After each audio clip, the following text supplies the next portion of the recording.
1. I was in my 20s, and this was in the age when Windows 98 was a new thing. As a background, I'll explain how my job at the time worked.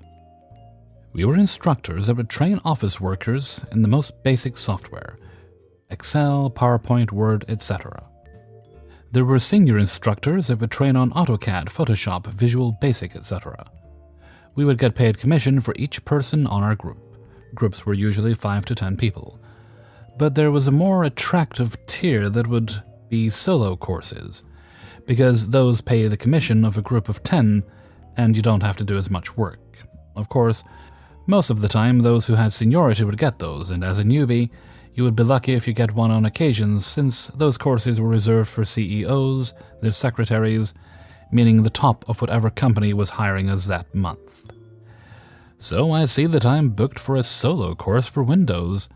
The information I am given is that it was for the personal assistant of the CEO of a company, so they're a VIP. I can't deny that I was happy, but see that it's for Windows, and they asked for me because I had a reputation for being patient. This was rare because we basic drones rarely get anything like this.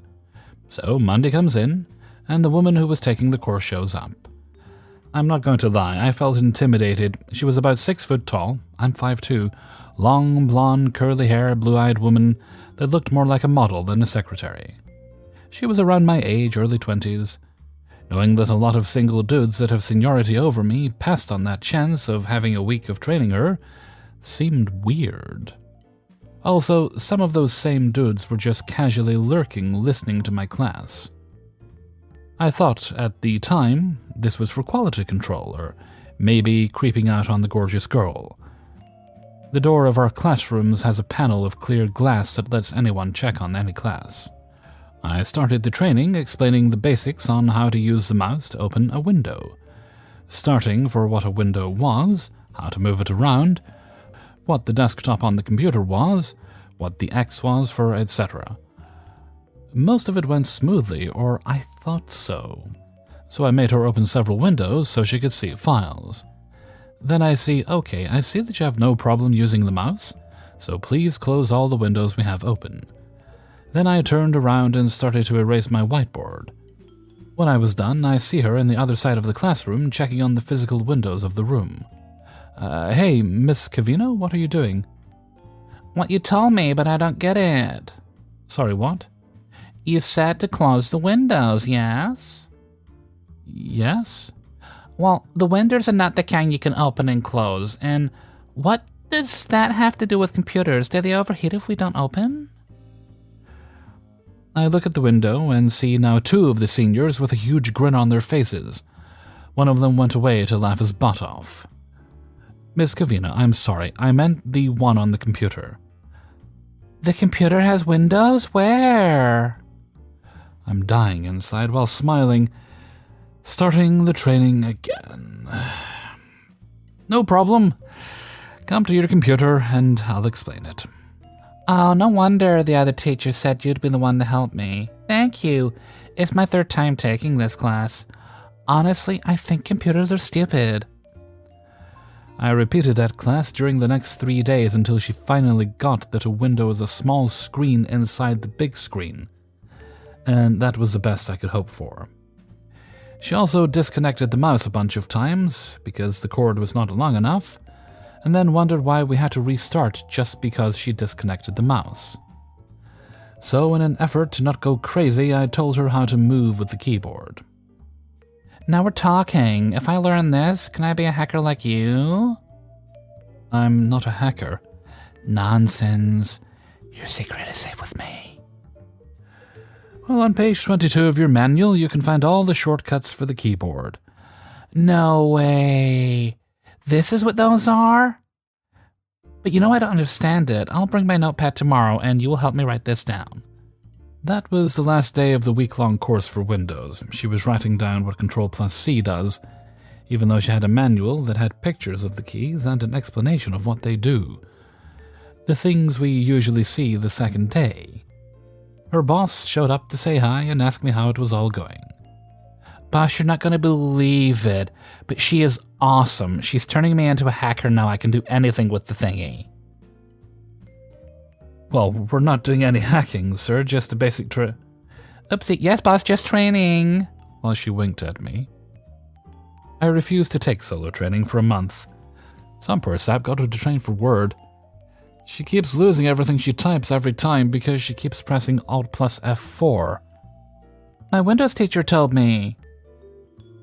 Other things she did. She would not park in the parking lot of our building because the entrance was too confusing. But one day she parked on the said entrance and her car almost got towed. She parked near the entrance but left the keys in the car so she would not lose them. One of the guards noticed it and gave the keys to our receptionist. She left her bag with all her personal items in the reception because it would be easier to pick up later, and she would be returning every day. She would go to interrupt my current class because she was bored with her new instructor. She sat down, and when she saw we were doing formulas in Excel, she said, "I know this. This is the advanced hacking class. Is this even legal?" She went to eat at a restaurant near our building, and then one of her co-workers was called out of my class because she did not have the money and could not pay since her bag was still in reception. By the way, we did not have storage or anything that would say that you could leave your stuff at the desk. The guy said, "Of course it's her." Then he left, and when he returned, said she does things like that at work too. 2. For the past couple of years, I have been working at a local supermarket. Not a high-paying job, but I'm not too worried about money at the moment. After finishing senior year of high school, being 18, I was given the opportunity to work in the deli. Overall, it was a change of pace and meant better pay, so I jumped at the opportunity. My first week went well. I joined up at the same time as another guy who was also pretty good at the job. Then 1 week into the job, another employee joined up. Kevin was an interesting guy right from the start. On day 1 of the job, he was half an hour late getting back from his 15-minute break because he needed to finish his cigarettes. Not much of a big deal, but it was annoying. Things went downhill from there. For 3 months I dealt with the guy. I was still very new and trying to learn the ropes, but working with him made me look like a seasoned veteran of the culinary arts. The most complete list of his stupid actions that I can offer up. Overflowed the sinks on a daily basis. Kevin was put on dish duty on multiple occasions. Every time it went down the same way. He turned the sinks on and watched them fill up. Nothing else. He didn't run the dishes under the flowing water, he just sat there staring at it. This increased focus didn't help him either because every time he filled those sinks half a centimeter below capacity, he then threw in a big pile of dishes, pushing the water up past the limit. Ruined the rotisserie oven mitts. Kevin also hated putting his hands in the water after he filled the sink. Reaching to the bottom to pull the plug was something he just couldn't do. This was an understandable situation. I don't like doing that either. We had a pair of rubber gloves by the sink for anybody that felt this way. Kevin preferred to grab the oven mitts off the rotisserie. These oven mitts were thick rubber gloves with foam inside. Because the sink was overflowed, however, when he did this, he soaked the gloves inside and out. Foam doesn't dry quickly. This also became a repeat occurrence too, so we had to resort to hiding them in the bakery section of the store. This didn't stop him from looking for them every time he overflowed the sinks, though. Dark Web Deli. Kevin also worked really slowly. Seriously, the guy took 40 minutes to do a 5-minute job. Flipping meat is simple. Pull tray, put lunch meat on new tray, put back in case. Repeat 7 more times. He realized that he wasn't good at it, so he chose to look up better meat-flipping tactics on the internet. And when that failed, he chose to look for, and I'm not shitting you, forbidden tactics of the dark web. As I said earlier, there is one tactic. Pull tray, put meat on new tray, put new tray in case. But if he wants to look up criminal deli tactics, who am I to stop him? Minor incidents. Offer to tape my tortilla wraps back together after I cut them in half to fit in the container. Took 5 hours to cut a small bag of broccoli. Still didn't cut it small enough. Didn't give up the search for the rotisserie oven mitts even after 2 months of trying. Didn't close a big bag of shredded cheese, which basically ruined the entire bag. Also didn't label whatever meat or cheese he cut properly. So that had to get thrown out too. Whenever we asked him to speed up his work a little bit, he got defensive. After one of his 5-hour sessions, cutting broccoli got to be too much for our cook in the back. He asked Kevin to speed up a bit. Kevin proceeded to walk into the back and for 15 minutes straight just kept on asking, "How do I work faster, huh? How do I work faster, huh?" Dumped chicken grease down the sink on 2 occasions. This is pretty much when everybody gave up hope on the guy. For anybody who doesn't know, chicken grease turns into a jelly when left out. Imagine what that does when it's left in a pipe.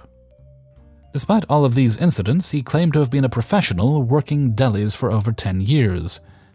He also claimed he had nothing wrong with him in the head. Towards the end of his time with us came the hot case incident. Kevin was dishing out food to some customers from the hot case, but rather than grab metal silverware from the drawer next to it, he grabbed a plastic spoon from the back that we would normally use in the cold case. Our cook asked him a rhetorical question. "What happens when you put plastic in the hot case?" Kevin, in a moment of intelligence, revealed that he didn't know. He spent 30 minutes trying to guess, however. Good on you, Kevin. Show them that intelligence. The next day, I wasn't working, but God, I wish that I was. Kevin revealed that he had done research into what happens when you put plastic in the hot case. Somehow his research brought him to one conclusion. Plastic, when left in a hot case for too long, turns to metal. That wasn't just a throwaway comment. He kept this going. He and our cook went back and forth in this conversation, which quickly led to an argument, and eventually the two had to be separated because everybody else working the deli that day was almost certain that the two were going to throw hands. We still can't figure out what led him to think that heating plastic would turn it to metal. But at this point, this part of the story gives us so many laughs that we just don't care. Around the end of the summer, I was just about to start college. I was 1 week away when I went in for another Kevin shift. Only this time, I found out that he had been no call, no show for 3 days straight. As a result, management considered it quitting and pulled his name off the schedule. That last week working shifts without him, we got more done than if he'd been working. In the end, Kevin faded away to a simple bad memory. Despite this, we still laugh whenever somebody asks the question, "What happens when you put plastic in the hot case?" And wherever Kevin went next, I hope he's gotten a better handle on things, and I thank him for giving me this story. 3. I'm here to tell you the tale about the worst Kevin that I have ever had the displeasure of working with. As you know, McDonald's isn't known for the intelligent employees that run the store. But this Kevin wasn't even the bottom of the barrel, more like the gross, molding dirt under the barrel. He recently got fired a week ago, and I wanted to commemorate his legacy by sharing to you all the awful and downright stupid things that he did. Now, when you think of fast food, you probably think that the employees have to be fast. Well, you'll be partially right. You need to be fast at making the food, but you don't want to run around and flail about. This Kevin decided on his first day to run around like a mad lad, bumping into everyone and pissing them off. And he always wondered why people didn't like him. He thought because of my age that I was only working there for about 1 month, when I told him that I was working there for over a year, and even after I told him that, he would still explain how everything in the store would function, even though I operated everything he explained. He was our maintenance man for the store, so he was tasked with fixing everything. But he would run off when he was in the middle of another job, and the manager would get mad at him for keeping our times down. He was openly sexist, making jokes like calling to girls that he worked with, "Hey, women." Then he once complained to me about my close friend, who was telling him to pay attention to his station, that he wished I was calling things out. I made it clear to everyone that me and her were very close friends due to how I acted around her. He would break just about everything because he would bang on baskets to get nuggets or throw things recklessly around. This made his job a bit of an oxymoron, as he was a maintenance man who broke more things than he fixed. He dropped a bag of nuggets into the fryer with plastic, and not once, but twice. This ruined both of our skimmers as they got coated in plastic. He once tried to fix our dishwasher as it wasn't turning on. He immediately assumed it was our breakers acting up, so he decided to go to our breakers and flip the one for the dishwasher on.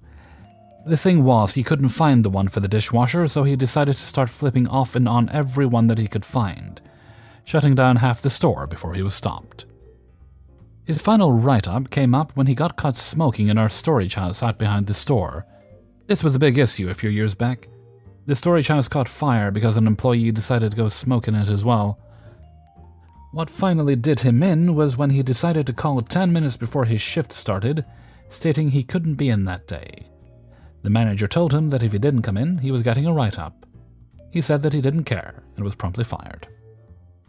Kevin was a weird guy, and you could tell by his mannerisms, which made me believe that he was either doing drugs or had a mental disorder. He supposedly put butter on everything and hated vegetables. He would tell people this despite him being in his 40s and nobody caring. I also heard him saying he took 3 5-hour energies on his break, which was only 30 minutes. I also want to mention this, as it wasn't ever traced back to Kevin, but he was the most likely. The manager once found a stash of beer cans below the trash bag in the boys' bathroom, and nips outside as well. While they never found out who did it, I have a feeling it was Kevin, as he was the only person allowed in the bathrooms during his shift as a part of his job, and it would explain his weird decision-making. So that's the story about Kevin. There might be a few incidences that I could have missed, but that seems to be most of it. Wherever you are, Kevin, I want you to know that you are now the butt of every joke at work, and you will not be missed. 4. I met and quickly fell in love with Kevin when I was a freshman in college. We decided that things were getting serious and decided to move in together. All of this was a mistake, but I've learned quite a lot from the experience. I have tons of stories about Kevin, but today I shall share with you the tale of how our car got stolen. Kevin had somehow always had strokes of luck, which I think in hindsight is the only reason why he's in existence today, because that boy ain't right. He lucked out somehow and bought a 1987 Acura Legend with 50,000 miles on it for $1,500 in great condition. There is only one problem with this: Kevin is a horrible driver, to the point where he ruined that car. One of his friends once told me, "Orphan, if you let Kevin drive that car, it's gonna end up being a $1,500 car." He's driven over curbs and destroyed tires. He's driven the wrong way in one-way traffic a few times, including rush hour. He's even smashed out the driver's side window in a fit of rage. Eventually, he would turn that poor car into a horseshoe by running a stop sign and getting it T-boned because he was crying. At the time that I was dating Kevin, we lived within walking distance of our university, on a semi-quiet street behind a Walgreens, in a tiny house that can only be described as a shack. This tiny house was behind an even more tiny apartment quadplex, 4 tiny apartments just big enough to be considered livable. I worked for the company martofwall.com as a center operator within what I would call walking distance, but others would not. If I walked to work, it was a 30-minute walk. Kevin did not work. In fact, he never kept a job longer than it took to get that first paycheck. After Kevin got a car, he would drive me, he would never let me drive. There was one night where I was cooking and I needed a few last-minute things. Kevin volunteered to go to the Walgreens. Usually he'd walk. It never took more than 5 minutes, but on this night, he decided he would take the car for this 60-second drive. He comes back sometime, and the night proceeds as normal, or as normal as the night gets when you're dating Kevin. The next afternoon, I'm getting ready for my shift at Ye Call Center. As Kevin would be driving me to work, I took my time getting ready. You know how it is. Well, when we walked out the door, the parking spot where the Acura would be was surprisingly empty. This was after he smashed the window out of the driver's side door, so I assumed that someone finally decided to make off with the damn thing. We looked all over for it. It was nowhere to be seen. We asked our neighbors in their tiny apartments. Nope, nada. I had to call into my job to explain why I was going to be late. You see, I think the car's been stolen, I told my manager. I doubt she believed a word I said, and if you'd ever worked for the Mart of Walls, even the .com site, you'd know that you're basically living on borrowed time when it comes to calling in for anything. So Kevin calls the cops and reports the car is missing. While we're waiting for the cops to arrive and I'm standing in the empty parking space, a strange look comes over Kevin's face. Wait, I think I know what happened to the car. You wait here. Kevin takes off down the street in a hurried walk. 5 minutes later, a brown Acura Legend with a busted-out window comes flying down the street with a sheepish-looking Kevin in the driver's seat. Kevin had forgotten that he drove the car to Walgreens and left it there, and had walked back to our house. 5.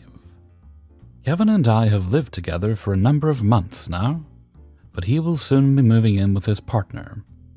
Because of this, Kevin and I was going to hit the clubs and cut some shapes. I planned to meet someone else at the club we were going to. I hadn't met her yet, but we spoke a bit. We got into town and hit a few pubs and bars because we went out a couple hours too early. We meet a couple of guys who he used to work with, so they join us later on in the club. I hadn't had a good night out in months, so I thought I'd bring Kevin with me because he doesn't get out on the town much. I hit it off with this girl, and the guys give the respect from a distance nod. Except for Kevin, he comes over and starts asking her if she was going to take me home. By this point, I had already told Kevin to slow way down and get some water, just to be on the safe side. After this, he goes off with the guys, and I pull her into the dance floor for a PIMP. She asks me to hit the next club with her, so I go to find Kevin. Kevin isn't upstairs, downstairs, on the roof, in the bathroom, or dead on the way out. So I panic and call one of the guys he went off with. I meet him outside, and he takes me to another club. He wasn't in there either. We go outside to see Kevin and the other guy. Kevin grabs me and tells me that these guys have slipped something in his drink. So I turn on the dope man and demand he show me what he gave to him. He shoved something in his pocket and he pulled it out to show me a strip of acid reflux relief. Kevin forgot his tummy hurt because he took what he needed for it to stop hurting. If you don't live in the UK, I'm assuming you haven't heard of the postcode wars. Drug gangs often operate in an entire area, or there are stabbings on the news. I like the nightlife, but I don't like getting cut. Not by other guys, anyway. So I carry something non-lethal for protection only. Yes, I am aware that it is still a big no-no. I have this on me, but I haven't brandished it because I haven't been hit. Kevin then tells me that these guys are kidnapping him because they tried to put him in a taxi to Kevin's own address. I grab him and take him home, before 2 a.m., more stoned from before I even came out than I was drunk. In less than 15 minutes, I went from having a ginger lass on me to having a drunk, paranoid Kevin, telling me that we have got to get home because those guys somehow know our address. I gave it to them for his taxi. I'm not going out with Kevin again, because somebody could have gotten seriously hurt over a lie. Myself or the other guys who did nothing wrong, and I spoke with them after. Hey everybody, Hellfreezer here, and thank you very much for listening to A Cacophony of Kevins, Episode 9. And thank you very much to everybody who allowed me to use their stories in this video. Before you go, if you could please hit that like button and share the video with friends and family. I very much appreciate it. Right, let's see, we've got a couple of shoutouts to do. So the first one goes to Orphan Zidan, the author of story number 4, the I Dated a Kevin for 2 Years one. Thank you very much, Orphan Zidan, for allowing us to use your story. And the next shoutout goes to... Had that a second ago? Oh, there we are. To the author of the 5th story, and that is Marxist Man. Thank you very much, Marxist Man, for allowing us to use your story. Okie dokie, let's see. Let's move right along to Hellfreezer's question of the day. And today's question is, What is your favorite comedy movie that should have been a franchise but never was? I'm going to say The Three Amigos with Steve Martin, Chevy Chase, and Martin Short. One of my favorite films, very funny. It's about three actors who get mistaken for the actual heroes they play in the movie, and they're hired to come get rid of this villainous man named El Guapo. But of course, they don't have a clue what they're doing. I would love to have seen more. And that sadly happens a lot of the time. I mean, I think these days they make a movie always with an eye to making more, but you know, maybe back then it was more acceptable just to make one film and leave it at that. But let me know some of your thoughts, some of those films you really enjoy that you wish you'd had more of. Just pop your answers in a comment below. I look forward to reading them. And with that, I'm going to head off for now. So until next time, thank you very much for listening, and take very good care of yourself.